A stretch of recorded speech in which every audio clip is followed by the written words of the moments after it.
Sejam bem-vindos a mais um episódio A Década do CPC. Sou Gustavo Giacchini, secretário jurídico da Assembleia Legislativa. Junto comigo aqui eu tenho o Fábio Camilo, nosso diretor jurídico, e hoje o nosso convidado especial, Dr. Homero, defensor público do Estado. E para apresentar o nosso convidado, passo a palavra para o Dr. Fábio.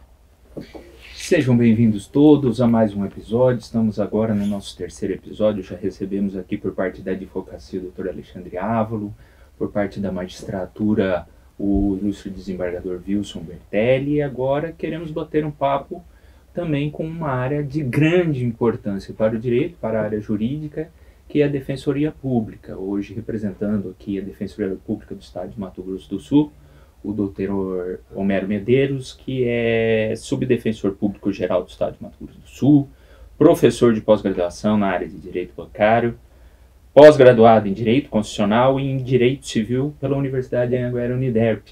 Seja muito bem-vindo ao nosso podcast, Dr. Homero. Muito obrigado pelo convite, Fábio e Gustavo, e a TV Assembleia. Muito obrigado a todos por essa oportunidade de falar sobre Defensoria Pública e esse importante diploma legislativo que é o Código de Processo Civil. Em primeiro lugar, para situar a população, porque são muitas as carreiras jurídicas, né? Às vezes a gente fala, estamos habituados a isso, de advocacia, de procuradoria, de Ministério Público, de magistratura e também da Defensoria Pública. Para situar a população mais leiga, qual é o papel da Defensoria Pública no Mato Grosso do Sul, inclusive historicamente, e como que as pessoas, especialmente os mais humildes, necessitados, podem ter acesso ao trabalho da Defensoria Pública do nosso Estado? O nosso Estado de Mato Grosso do Sul é um privilegiado. A história da Defensoria Pública ela começa aqui antes mesmo da Constituição de 88. Essa Casa de Leis passou uma lei instituindo a Defensoria Pública antes de 1988, criando a Defensoria Pública. Com a Constituição de 88, nós passamos aí a ter um status constitucional como uma instituição, é uma das mais novas carreiras jurídicas que nós temos no país, comparando aí com magistratura, com o Ministério Público, com a advocacia propriamente dita na iniciativa privada, e a Defensoria Pública tem uma finalidade muito nobre, uma missão muito nobre, que é promover direitos humanos. E aí falar sobre direitos humanos é algo que às vezes soa estranho, né? E às vezes muito contraditório. Mas promover direitos humanos não é promover direitos no sentido de promover direitos só apenas para a população carcerária, que é a crença limitante que existe sobre o assunto. Direitos humanos é tudo que a gente tem na vida. É alimentação, é saúde, é moradia, é transporte. E isso tudo está abrangido pela tutela da Defensoria Pública. Nós atendemos a população em todo o estado de Mato Grosso do Sul, nas 55 comarcas que existem, e remotamente ainda atendemos municípios que não são sede de comarca, para atender defesa do consumidor, então aquela pessoa que tem um problema na relação de consumo, problemas de saúde privada com plano de saúde, saúde pública. Atendemos na área criminal, também que é uma área muito importante da Defensoria Pública, tanto defendendo aquelas pessoas que estão sendo acusadas, quanto aquelas que estão cumprindo pena já dentro do sistema penitenciário. E além disso, ainda a Defensoria Pública tem um papel muito importante de levar o acesso à justiça a todas as instâncias do Poder Judiciário. Eu costumo dizer que a Defensoria Pública ela trouxe a democratização do acesso à justiça verdadeiramente à população que não tem condições de pagar um advogado. E esse é um corte fundamental. A Defensoria Pública, diferentemente da advocacia, ela atende exclusivamente aquela população que nós chamamos de vulnerável, aquela que não tem condições de pagar por um advogado particular. E é esta população que nós atendemos em todo o estado de Mato Grosso do Sul. Vindo agora já um pouquinho para a nova lei processual, que já não é tão nova assim, né? São 10 anos, mas nós quando estamos nas carreiras jurídicas sabemos que 10 anos nem é um prazo muito grande assim, nem tão extenso para que se crie uma cultura jurídica nova. Em se tratando de novo CPC, que um dos pilares era justamente tratar as causas repetitivas de uma mesma forma, e na visão da Defensoria Pública, que tem sim essas demandas repetitivas em todas as áreas, sobretudo nas relações de consumo, o Código de Processo Civil conseguiu aquilo que era a sua intenção de dar mais efetividade à tutela e aos interesses individuais? Fábio, como você bem colocou, é um ponto de maturação ainda. O Código de Processo Civil avançou muito. Eu entendo que o sistema de precedentes desenhado pelo Código de Processo Civil foi muito importante e é muito importante ainda para que nós tenhamos aí um comportamento uniforme da tutela de direitos. Porque antes a gente assistia no CPC de 73 um cenário em que um assistido da Defensoria Pública, né, para falar na linguagem mais fácil, o cliente da Defensoria Pública, ele entrava pela mesma porta que outro, mas às vezes saía com um direito diferente. Com a lógica que a gente tem dos precedentes, de uniformização de entendimentos, nós passamos a buscar a tutela mais uniforme possível. Claro, respeitando sempre aquelas individualidades, aquelas particularidades que cada caso às vezes requer ali. Mas a gente acaba uniformizando muito a tutela da população, não só de Mato Grosso do Sul, mas de todo o Brasil. E nós entendemos na Defensoria Pública que isso é muito importante, até para criar uma uniformização de atuação das defensoras, dos defensores e racionalizar o sistema de justiça, não entrando com ações quando aquele assunto já está pacificado e o caso da pessoa não tem um critério de distinção ou de superação. Então isso otimiza o serviço público prestado também à população do nosso estado. Romero, eu acho que um tema que é recorrente aqui, a gente debateu bastante, é a mediação, que o novo CPC ele traz como um ponto principal, onde as pessoas, acho que a intenção é muito boa, onde o próprio titular de direito vai ter a decisão da sua vida na sua mão, né? Você pode compor, né, e trazer para as partes envolvidas, elas mesmas chegarem a uma solução. Mas é um ponto controvertido. Muitos pensam que isso é realmente um ponto positivo, que trouxe melhorias, até agilidade, mas na visão da Defensoria, na prática, a esse assistido mais carente de recursos, isso aí foi bom? Ele teve apoio para fazer essa construção, para desafogar o judiciário? Ou também não funcionou porque a litigiosidade, né? A pessoa vem com aquele desejo da justiça pessoal, né? Do que ela entende pessoal, é muito mais forte que ela ceder e compor uma solução. Como que está isso? Para a Defensoria Pública, a parte da autocomposição ou mediação, ela é muito importante. Ela vem até mesmo antes do próprio Código de Processo Civil de 2015. Nós temos um cenário que a Defensoria Pública, desde a Lei Complementar 80, prega a solução extrajudicial, que é a autocomposição entre as partes dos litígios. Isso, para nós da Defensoria Pública, e eu particularmente sou um entusiasta dessa solução extrajudicial, ela torna muito mais célere e alcança um equilíbrio na solução do caso. E aí explico um pouco melhor sobre isso. Quando a gente vai para o Poder Judiciário, normalmente uma das partes perde, seja o autor, seja o réu. Na conciliação, na mediação, nós temos a possibilidade de alcançar que ambos saiam vencedores dessa disputa. Equilibrando os interesses, é bem possível de se equilibrar ali, cada um cede um pouco para que ambos ganhem no resultado final. E fora o tempo de solução. Enquanto a gente vai para o Poder Judiciário, que tem um volume muito grande de processo, uma demora não tão vantajosa para as partes, na solução extrajudicial, com 2, 3 meses, o problema está resolvido e com uma força executiva. Isso é importante dizer, né? Aquele documento que é formado não é uma mera folha de papel. Ele tem um título executivo nas suas mãos para executar de forma célere caso alguma das partes não cumpra ali. E eu entendo que o CPC avançou muito nisso, né? Colocando sanções, por exemplo, por um não comparecimento da parte na audiência de conciliação. Isso é muito importante, muito positivo para estimular. E no Brasil a gente tem, justamente como você colocou, Gustavo, essa cultura do litígio. E nós, quando nós fizemos faculdades, eu acredito que todos vocês passaram por isso, é a cultura do litígio, né? Atende a pessoa, estrutura o processo e distribui uma ação judicial.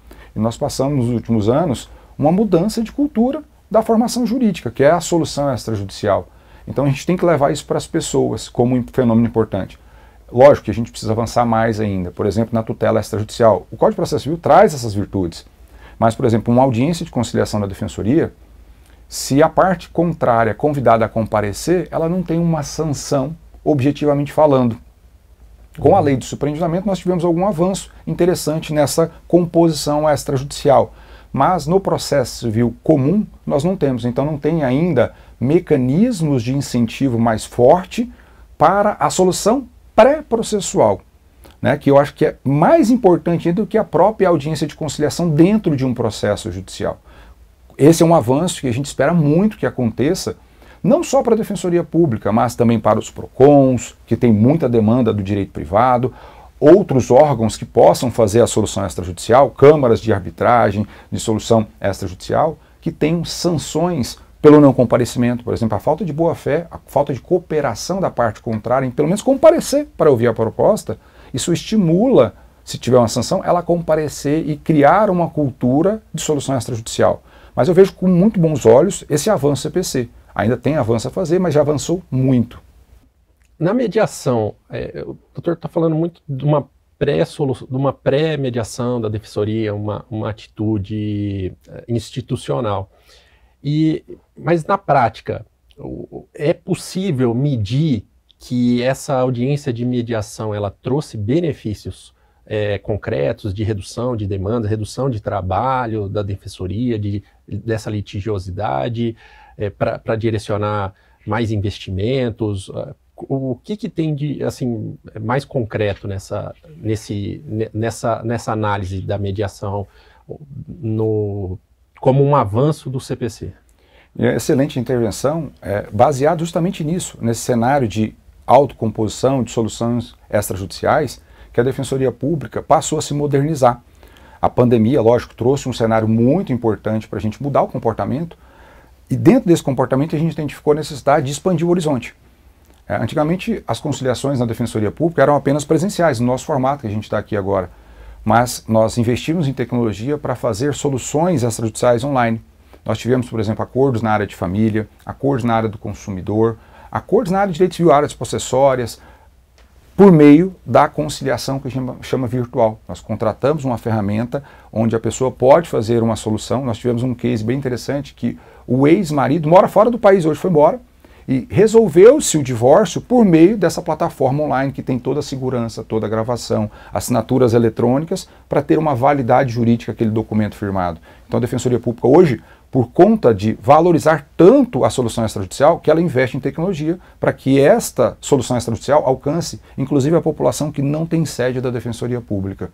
E nós queremos estar em os 79 municípios, esse é o nosso grande objetivo da gestão atual, de avançar cada vez mais nesse atendimento remoto de solução extrajudicial. Os núcleos, nós estamos organizados em núcleos temáticos aqui, estão se estruturando justamente para isso.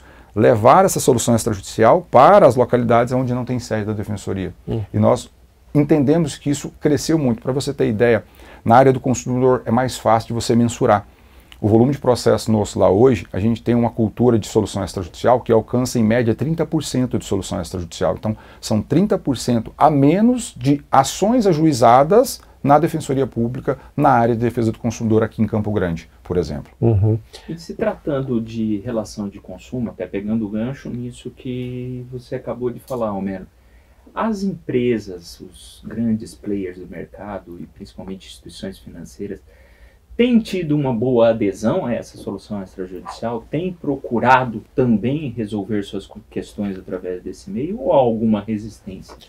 Fábio, Homero, eu ainda estava pensando semelhante. Eu queria saber se a classe social, que a Defensoria atende o mais necessitado, se enxerga aquela pessoa que é mais necessitada, está mais aberta a uma composição ou é justamente a empresa que vamos dizer assim, que é a detentora do capital, que é mais favorável? Quem aí nessa relação... Quem nessa balança é mais favorável à composição extrajudicial? É muito curioso, porque esse raciocínio, e aí a população está aí viva para falar sobre isso, porque nós temos um cenário, assim, depende da área. Na área que o Fábio colocou, que é do consumidor, nós identificamos os dois lados muito expostos a fazer a composição. Isso é bem interessante. Quando a gente pega, por exemplo, litígios possessórios, em que envolve, por exemplo, uma empresa que teve a área dela ocupada por alguém, aí nós já temos uma posição de resistência do empresário, mas uma posição, né, de aceitação do consumidor. Tá? Então, assim, depende muito do setor que a gente vai estar atuando. No consumidor é bem proativo os dois lados na composição, até porque existe uma conscientização dessa pessoa que é carente de recursos, não só materiais, mas educacionais, da importância dessa solução extrajudicial. Não adianta nada, e aí é importante até o papel do defensor. Mostrar para ele, olha, o judiciário entrega isso hoje, nesse caso análogo. Se o judiciário entrega isso, eu vou demorar 2 anos, por exemplo, de solução extrajudicial. Qual é a vantagem de você esperar se você alcança próximo disso na esfera extrajudicial? Então vamos abrir mão de certo ponto aqui para nós realizarmos esta a audiência extrajudicial. E aí os empresários, falando do ponto de vista de instituições financeiras, grandes fornecedores, aqui em Mato Grosso do Sul, por conta da virtude do Código de Processo Civil, por conta da tutela coletiva, porque quando o fornecedor para de responder os convites da Defensoria Pública, as notificações que nós fazemos, nós instauramos procedimento de tutela coletiva, porque o direito à informação existe. Então, ao mesmo tempo que nós convidamos para as conciliações, nós solicitamos documentos. Então, aquela omissão, ela gera um procedimento de tutela coletiva para que se apurar, se for o caso, entrar com uma ação coletiva contra a instituição financeira. Eu, até a época, fui coordenador do consumidor em 2019 para 2020. Nós tivemos uma ocasião bem interessante, justamente buscando essa proatividade das instituições financeiras. Trouxemos a Campo Grande as maiores instituições financeiras, FEBRABAN e a BBC, para justamente construir um caminho de solução extrajudicial, criando canal facilitado de comunicação. Isso é importante, otimiza muito o tempo, E o CPC vai ter mais uma virtude que a gente pode falar aqui, que eu acho bem interessante. Nós criamos canais de comunicação com as instituições financeiras facilitado. Então, chega diretamente a quem de fato deve responder aquele expediente da Defensoria e para comparecer às audiências. Então, o índice de comparecimento é muito alto. Hoje está muito bom nesse cenário, principalmente considerando Campo Grande. No interior, se não tiver o meio virtual, fica mais difícil. E aí, para a população fica ruim. A população até comparece, mas o fornecedor, para ele mandar um preposto numa audiência de conciliação lá em Sete Quedas, por exemplo, numa grande instituição financeira que às vezes não tem sede lá, fica muito difícil. Então a gente precisa avançar, enquanto instituição, nessa parte tecnológica também, para que todo o Estado tenha a conciliação virtual e seja mais frutífero cada ato de conciliação que nós temos ali. Mas eu vejo com bons olhos o investimento e o trabalho que a Defensoria tem feito, e aliando ao poder que o Código de Processo Civil dá, do sistema de precedentes, na tutela coletiva que nós temos. Isso ajuda muito na forma de pressão para que eles participem e estejam abertos ali à conciliação. Saindo um pouco da mediação e puxando para os precedentes qualificados, principalmente, há alguma ideia ou algum movimento da Defensoria para buscar a formação desses precedentes através de IRDR ou de incidente de assunção de competência? Algum núcleo ou algum trabalho nesse sentido para poder pacificar algumas questões que são de fato repetitivas e para buscar uma solução igual para aqueles que têm casos iguais? Tem sim, e é um trabalho que faz parte daquela minha fala inicial de que a Defensoria Pública tem um papel fundamental de democratizar o acesso à justiça. Hoje nós atuamos desde o juiz de primeiro grau, da mais remota comarca de Mato Grosso do Sul, por exemplo, até STJ e STF. Nós atuamos em todas as instâncias, nós somos organizados para isso. E nacionalmente falando, Fábio, nós temos um grupo que chama GAETS, Grupo de Atuação Estratégica nos Tribunais Superiores. Então, nessas tutelas coletivas, nesse sistema de precedentes, é muito interessante o formato que eles adotam. Nós ingressamos com pedidos, por exemplo, de afetação de recurso repetitivo, de repercussão geral no STF, e naqueles que nós não estamos como autores ou parte diretamente, nós buscamos nos habilitar como amicus curiae para que tenha o olhar da Defensoria Pública na formação de precedentes qualificados, formação de súmulas, formação de repetitivo, formação de repercussão geral no STF. Então, essa atuação hoje está bem integrada, nacionalmente falando, para que os temas sensíveis da Defensoria Pública sejam discutidos nos tribunais com o olhar de Defensoria Pública, que é um olhar um tanto quanto às vezes diferente da iniciativa privada, por conta das particularidades da população, que tem uma deficiência cultural, educacional muito grande. É verdade, a nossa Defensoria tem que fazer esse elogio aqui, porque é comum a gente receber, do presidente, receber as manifestações acompanhando o processo, vários processos legislativos, Fábio? Sempre que tem algum projeto de lei que ele envolve uma tutela que é encampada pela Defensoria Pública, vem uma manifestação pela procedência ou pela tramitação ou pela não tramitação de um projeto de lei. É muito interessante essa participação. E avaliando também nesse tema de precedentes, mas assim, agora na parte recursal, houve uma diminuição de recursos? Foi possível mensurar que a Defensoria Pública, 10 anos depois do novo CPC, ela tem menos recurso, se talvez trabalhar com a mesma base de pessoas? Porque eu acredito também que a população brasileira, de alguma forma conhecida pela litigiosidade que nós já falamos, vem buscando mais direitos. Então deve ter também uma base de clientela, uma base de atendidos, tutelados muito maior. Então, às vezes, deve ser o tanto que você enxuga de recurso aumenta de trabalho, porque aumenta de demanda, né? Mas eu não sei se seria possível ter esse quantitativo aí para mensurar isso. Na verdade, eu vou falar assim, infelizmente, não há uma diminuição de recursos, né? Por outro lado, tem o lado, né, muito feliz disso. Mas, infelizmente, porque o sistema de justiça está saturado, tem muito processo, tem uma demanda que é sobre-humana, eu diria hoje, para que o judiciário julgue ali. Mas, de outro lado, existe um ponto de muita felicidade, que é conhecer Defensoria Pública. Por isso, muito feliz a pergunta do Fábio aqui, o que é Defensoria Pública, né? Se eu falasse Defensoria Pública há 15 anos, ninguém saberia o que era, né? E hoje, a gente vai em todas as comarcas, as pessoas conhecem a Defensoria Pública, sabem o que a Defensoria Pública faz. Isso faz com que a população procure mais a Defensoria Pública. Não é que necessariamente a população do Estado aumentou, mas, como você colocou, a consciência sobre direitos aumentou e a consciência sobre Defensoria Pública cresceu muito. Ano após ano, nós estamos experimentando uma média de crescimento de 15% ano após ano de volume de atendimento. Isso reflete, obviamente, na quantidade de acordos e a quantidade de recursos. De outro lado, a gente tem uma diminuição não de recursos, mas de conhecimento de recursos. Um assunto que vocês estão tratando aqui de precedentes, ele gerou uma filtragem muito grande. Nos últimos anos está mais ainda requintado você levar um recurso especial, um recurso extraordinário ao STJ e STF. Então, tem subido menos recursos, mas não que não tenha tanta interposição necessariamente, mas cresceu muito. Eu diria que se a gente fosse fazer uma média de processo hoje por defensor, né, nós temos ano a ano um crescimento de pelo menos 20% para cada defensor no Estado, o volume de processo que cada um cuida. Por isso que a Defensoria Pública precisa expandir a sua estruturação para conseguir realmente dar conta da demanda, porque não dá para colocar mais 500 defensores no Estado, né? Os recursos do Estado, no geral, são limitados e para toda instituição é assim, inclusive na iniciativa privada. Então nós precisamos racionalizar esse trabalho com outras formas de solução. Nesse aspecto, principalmente, que você falou da admissibilidade dos recursos e desse filtro recursal, principalmente quando a gente fala de recursos de estrito direito, Superior Tribunal de Justiça, Supremo Tribunal Federal. Há a impressão que o sistema de precedentes, por vezes, também prejudica a parte, se não é feito de maneira correta pelo órgão judiciário, o critério da distinção ou da superação do precedente? Fábio, eu diria que esse é o grande desafio dos próximos anos, né, do sistema de justiça, e aí o sistema de justiça eu falo dos advogados, da Defensoria, do Ministério Público, da Procuradoria. O sistema de precedentes cada vez mais cresce, né? Eu acho que todo dia aprova um tema repetitivo novo, uma repercussão geral nova.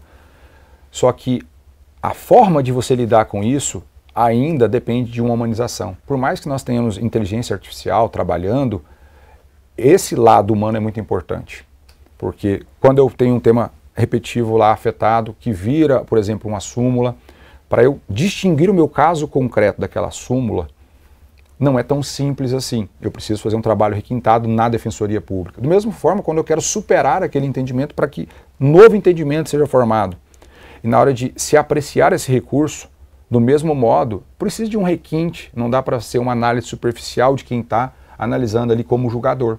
Eu preciso ter um olhar muito clínico para ver, de fato, olha, aquele caso ali merece ser distinguido daquele precedente qualificado que foi formado? Ou merece ser superado? E a gente ainda assiste um sistema de justiça que acaba automatizando essa primeira fase de admissibilidade e acaba complicando o acesso à justiça às instâncias, né, extraordinárias, ao STJ, ao STF que a gente tem. Então a gente tem um grande desafio aí de conciliar tecnologia, que hoje é muito utilizada nos tribunais, e deve ser utilizada mesmo, com a particularização dessas situações de distinção e superação. É um grande desafio que nós temos pela frente. Homero, aqui foi muito interessante a participação do Dr. Alexandre Ávalo, né? Ele comentou muito da participação de Mato Grosso do Sul, do senador Walter Pereira, deputado federal Fábio Tradi, que estiveram na relatoria do CPC. A Defensoria Pública do Estado do Mato Grosso do Sul teve alguma participação nesse trabalho cooperando ali para produzir o novo CPC? E se a gente pudesse voltar no tempo, qual que seria lá atrás alguma coisa que se o Homero tivesse lá, o que ele teria escrito diferente ali no CPC ali? Acho que não precisa nem ser lá atrás, pode ser agora também. Né? Já que estamos aqui num ambiente parlamentar e legislativo, qual seria a ideia de aprimoramento da nossa lei processual? Esse seria o gancho da outra pergunta. Porque a hora que ele respondesse, eu falo, e agora? 10 anos depois, qual que seria a intervenção aí do senador Homero Medeiros num novo projeto de lei para aprimorar o CPC? A Defensoria Pública tem um formato de trabalhar um tanto quanto particular. E, assim, diretamente não tinha nenhum defensor de Mato Grosso do Sul atuando lá no processo legislativo. Mas a Defensoria Pública, de forma nacional, ela tem comissões temáticas, junto ao Colégio Nacional de Defensores Públicos Gerais, que é o CONDEG. E lá tem comissões do CPC, tem comissões de consumidor, e lá nós produzimos muitas notas técnicas, participamos de audiências públicas para subsidiar os debates, porque todo o trabalho do Fábio Tradi, né, fez um trabalho impecável ao longo desses anos de tramitação. Essa discussão lá, ela é muito rica. E essas notas técnicas acabam contribuindo com esse debate. Então, Mato Grosso do Sul participou mais de forma indireta, que vamos assim dizer, do que alguém lá diretamente, como, né, nós tivemos, por exemplo, na advocacia, né, o Dr. Volpe, que teve, né, diretamente atuando, e outros, né, atuando lá diretamente. Mas indiretamente atuamos muito fortemente. Agora, né, o que eu poderia mudar, na verdade, não é nem mudar. Voltar no tempo ao que era a ideia originária, né, eu digo que é burocratização das tutelas provisórias. Lá atrás, na concepção do projeto originário, a ideia era ter tutela provisória. Não essa distinção de cautelar, antecipada. Isso burocratiza o processo. Isso gera o que a gente chama no direito de instrumentalidade negativa. O juiz que às vezes não quer receber, ele cria embaraços para fazer, embora a gente tenha a fungibilidade ali, que receba uma com a natureza da outra.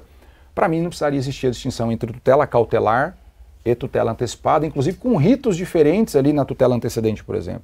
Bastaria ter tutela provisória, porque a essência dessa tutela é provisória, que é algo que eu preciso no início do processo ou no curso dele antes do julgamento final para satisfazer um direito que está envolvido ou a cautelar ou assegurar o resultado daquele processo. Bastaria eu ter a tutela provisória e o objeto, que é o pedido dessa tutela provisória, é que poderia ter natureza, mas é uma natureza acadêmica, mas não ter distinção procedimental e nem puramente, né, ali dentro da concepção do judiciário. Ah, não, eu vou definir isso aqui porque você pediu tutela antecipada e era tutela cautelar.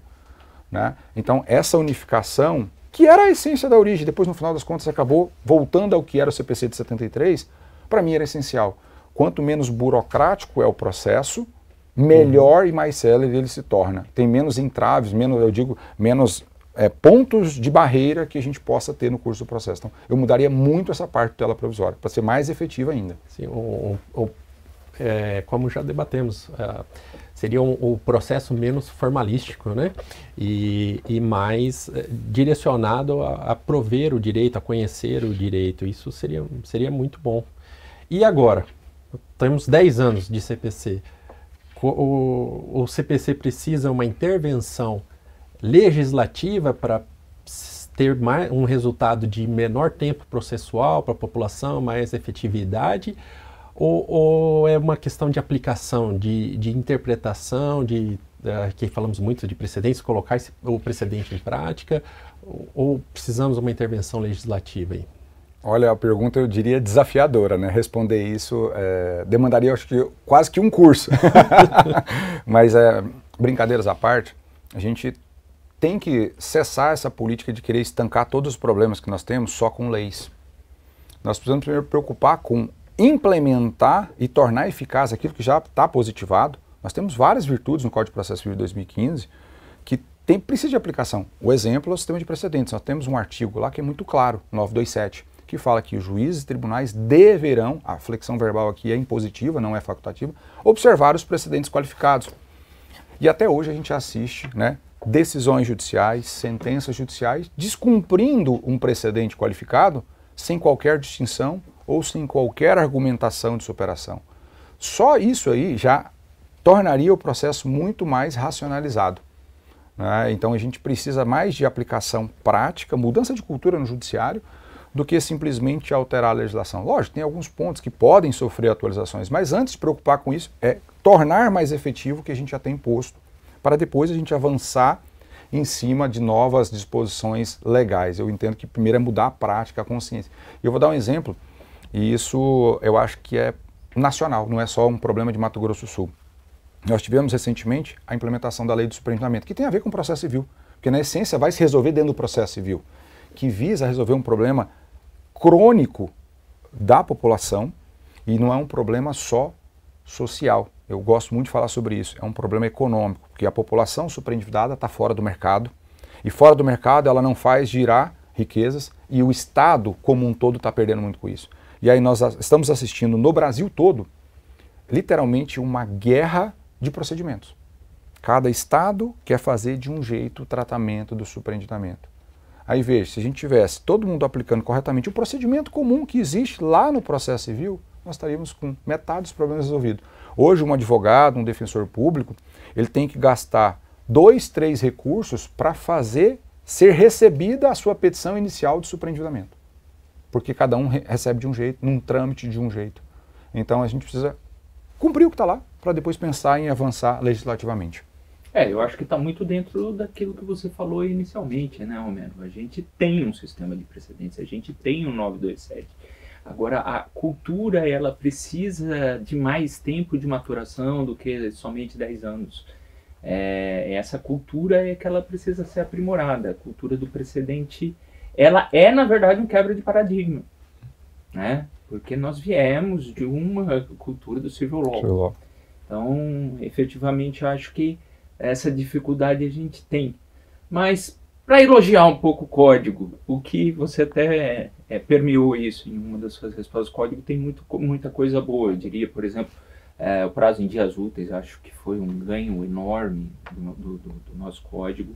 A taxatividade do agravo, inicialmente, aí é um tema polêmico, eu queria que você falasse a sua opinião sobre essa mitigação que o STJ fez, ou não, se isso foi bom ou não para o sistema.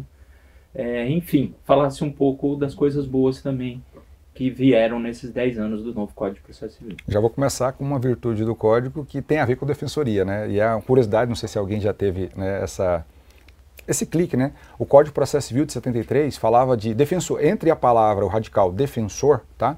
4 vezes. Nós temos no Código de Processo Civil 2015 57 referências à defensoria pública, né, considerando o radical defensor ali. Então isso já é um avanço, reconhecendo a defensoria como um ator no processo civil extremamente importante. O outro ponto que você colocou, Fábio, que é o prazo de dia útil. Eu acho que isso não é nem só melhoria técnica, né? É humanização do sistema de justiça, porque por trás nós temos pessoas que precisam ter momentos de descanso. Se eu conto prazo em dias corridos, necessariamente eu vou ter que trabalhar sábado, domingo ou à noite. Né? E eu acho que a gente precisa talvez olhar mais para o lado humano. Nós estamos no mês de Setembro Amarelo, olhar para o lado, né, da prevenção em suicídio. O excesso de trabalho pode levar uma pessoa a esse estado, a uma doença que leve também ao suicídio. Então a gente precisa ter essa consciência de que é importante esse prazo de útil. Para mim é fantástico, né? Eu acho que é uma virtude sem tamanho. O sistema de precedentes, para mim, é uma virtude, né?